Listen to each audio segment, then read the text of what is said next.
Bismillahirrahmanirrahim. Today we are going to learn S block elements.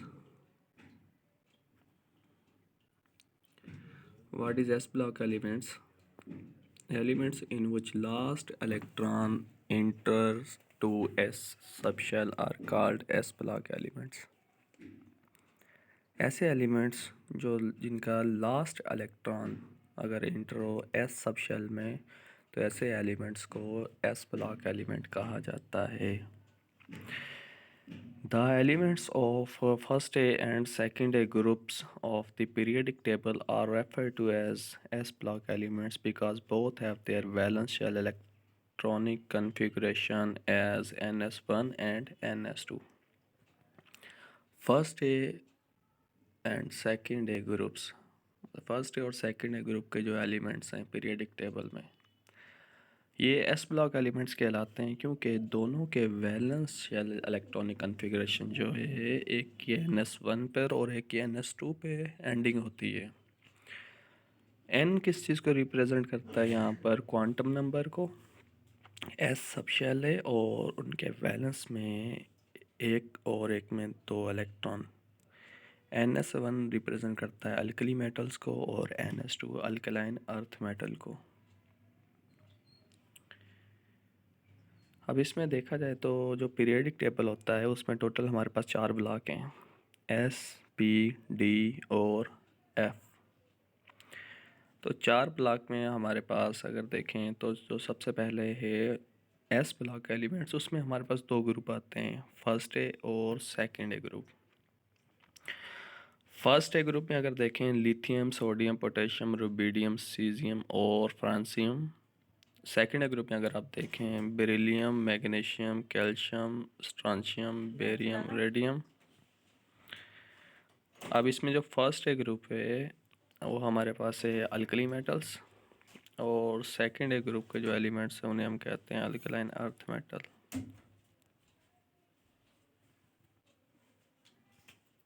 Electronic configuration अगर देखें alkali metals की, the alkali metals have one loosely held valence electron.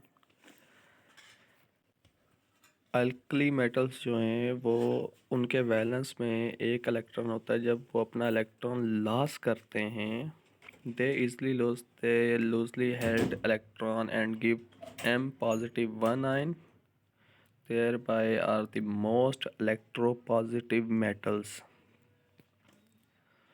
जब वो अपना electronic loss करते हैं तो उनके ऊपर चार्ज पॉजिटिव 1 आ जाती है. M यहाँ पर रिप्रेजेंट कर रहा है किसी भी मेटल को.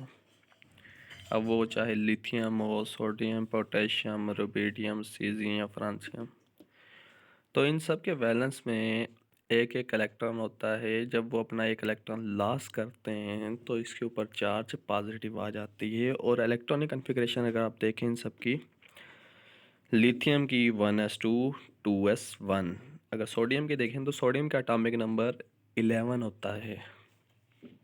तो इलेक्ट्रॉनिक कॉन्फ़िगरेशन जो है the distribution of electron in सब एटॉमिक ऑर्बिटल. इलेक्ट्रॉन की डिस्ट्रीब्यूशन की जाती है सब एटॉमिक ऑर्बिटल्स में. तो सब एटॉमिक ऑर्बिटल कौन से हमारे पास? S, P, D, F. तो इसमें अगर आप देखें सोडियम का एटॉमिक नंबर है 11. तो इलेक्ट्रॉनिक कॉन्फ़िगरेशन होती है on the basis of their atomic number. Atomic number की बेस के ऊपर हम डिस्ट्रीब्यूशन करते हैं. सोडियम की अगर देखें तो 1s2 2s2 2p6 3s1.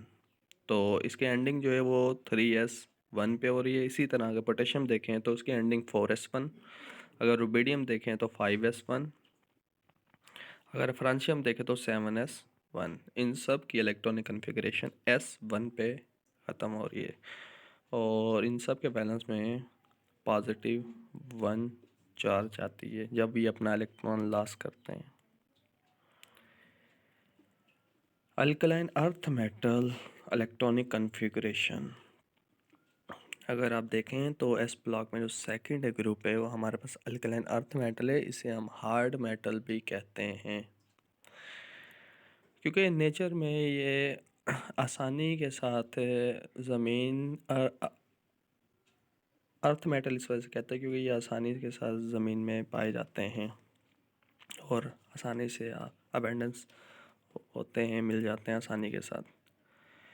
अगर आप देखें इसमें तो beryllium, magnesium, calcium, strontium, barium और रेडियम।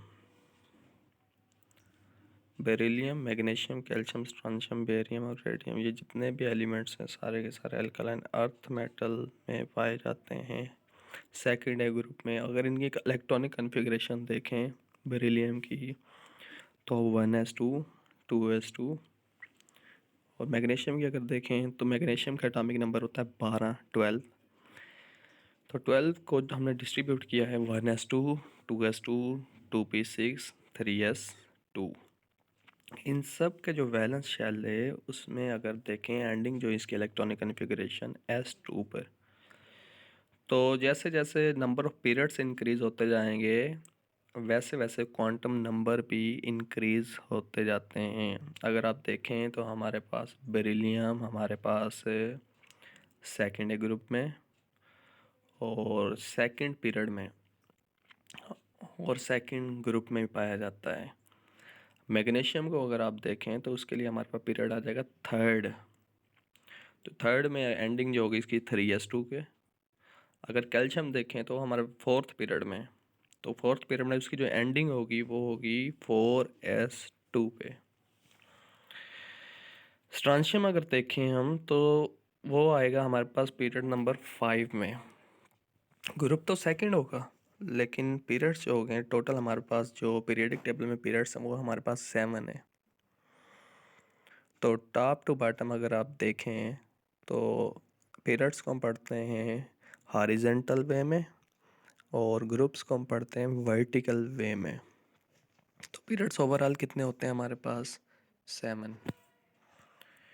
तो जैसे टॉप टू बॉटम देखेंगे तो हमारे पास पीरियड्स भी क्या होते हैं इंक्रीज होते हैं। तो जिनमें भी देखें अगर 2s2 है 3s2 या 4s2 5s2, तो ये 3 4 5 ये रिप्रेजेंट कर रहा है क्वांटम नंबर को।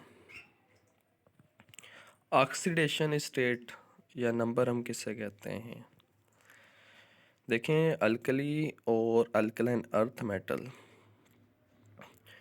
तो ऑक्सीडेशन नंबर होता है इनकी वैलेंसी के। अल्कली जो मेटल्स हैं जब वो अपना इलेक्ट्रॉन लॉस करते हैं तो उसके ऊपर चार्ज कौन सी आती है। तो अल्कली मेटल्स के मैंने आपको जैसे बताया कि मोस्टली इनके वैलेंस में एक इलेक्ट्रॉन होता है लास्ट वाला जो है शेल। इनर इलेक्ट्रॉन्स को हम नहीं निकालते क्योंकि उसके लिए मोर एनर्जी रिक्वायर्ड होगी। तो इसी तरह से जो लास्ट वाला इलेक्ट्रॉन होगा उसको आप आसानी के साथ रिमूव कर सकते हैं, वहाँ से निकाल सकते हैं। तो अल्कली मेटल्स में lithium sodium potassium rubidium caesium, अगर इनके वैलेंस में एक इलेक्ट्रॉन है तो उसको जब आप आसानी के साथ निकालेंगे वहाँ से आयोनाइजेशन एनर्जी देंगे तो इलेक्ट्रॉन जैसे ही लॉस करेगा तो उसके ऊपर चार्ज पॉजिटिव 1 आएगी। सेम इसी तरह से अल्कलाइन अर्थ मेटल जो है इनके वैलेंस शेल में दो दो इलेक्ट्रॉन पाए जाते हैं और जब उन इलेक्ट्रॉन्स को निकालेंगे तो उसके ऊपर चार्ज पॉजिटिव 2 आती है। जब ये इलेक्ट्रॉन डोनेट करते हैं या लॉस करते हैं तो उसके ऊपर चार्ज पॉजिटिव आती है। गेनिंग इलेक्ट्रॉन, अगर कोई एलिमेंट इलेक्ट्रॉन को गेन कर रहा है तो उसके ऊपर चार्ज नेगेटिव आएगी। अल्कली मेटल्स की रिएक्टिविटी की अगर हम बात करें, रिएक्टिविटी विथ वाटर, तो मोस्टली ये सॉलिड फॉर्म में होते हैं रूम टेम्परेचर पे। जैसे lithium sodium potassium rubidium caesium ये सॉलिड इन नेचर हैं। जब वाटर के साथ रिएक्ट करेंगे तो ये बेस बनाएंगे, स्ट्रॉन्ग बेस या वीक बेस, और प्लस में जो रिलीज़ होने वाली गैस होगी उसे हम कहते हैं हाइड्रोजन गैस। तो लिथियम जब रिएक्ट करेगी वाटर के साथ तो बनेगी क्या हमारे पास लिथियम हाइड्रोक्साइड प्लस में हाइड्रोजन गैस। लिथियम की अगर हम बात करें तो लिथियम लेस रिएक्टिव होती है और इसका जो साइज़ है वो भी स्मॉल होता है और हार्ड इन नेचर है। बाकी जितने भी मेटल्स हैं इसमें सोडियम पोटेशियम रुबिडियम सीजियम ये सॉफ्ट इन नेचर हैं। लेकिन लिथियम का जो स्ट्रक्चर है, इसकी जो नेचर है वो होती है हार्ड, और केमिकली तौर पे इतनी ज़्यादा रिएक्टिव नहीं होती, वीक बेस बनाती है जब ये वाटर के साथ रिएक्ट करती है। तो लिथियम हाइड्रोक्साइड जो बनेगा वो हमारे पास क्या है, एक वीक बेस है, प्लस में रिलीज़ होने वाली गैस है हाइड्रोजन गैस। इसी तरह सोडियम देखेंगे तो सोडियम जब रिएक्ट करेगा वाटर के साथ तो प्रोड्यूस होगी सोडियम हाइड्रोक्साइड प्लस में हाइड्रोजन गैस। पोटेशियम जब रिएक्ट करती है वाटर के साथ तो प्रोड्यूस होगी potassium hydroxide and hydrogen gas. Rubidium water के साथ रिएक्ट करेगी तो रुबिडियम हाइड्रोक्साइड प्लस में हाइड्रोजन गैस। इसी तरह सीजियम में जब रिएक्ट करेगी वाटर के साथ तो सीजियम हाइड्रो ऑक्साइड और प्लस में हाइड्रोजन गैस। तो sodium hydroxide, potassium hydroxide, rubidium hydroxide, caesium hydroxide, ये सारी की सारी क्या हैं, स्ट्रॉन्ग बेसिस हैं। तो रिएक्शन का जो रेट होता है वो टॉप टू बॉटम इंक्रीज होता है। सीजियम जो है वो मोर रिएक्टिव है than lithium, sodium, potassium, rubidium in this group. तो इसमें कुछ फिगर दिखाई गई है, इसमें देखें कि पोटेशियम, सोडियम या लिथियम वाटर का एक मतलब कि हमारे पास एक सब्सटेंस है वाटर कंपाउंड। उसमें अगर आप देखें तो पोटेशियम मेटल को जैसे उसमें रिएक्ट करवाया तो उसमें जल्दी से हाईली रिएक्टिव होते हैं फर्स्ट ग्रुप के एलिमेंट्स।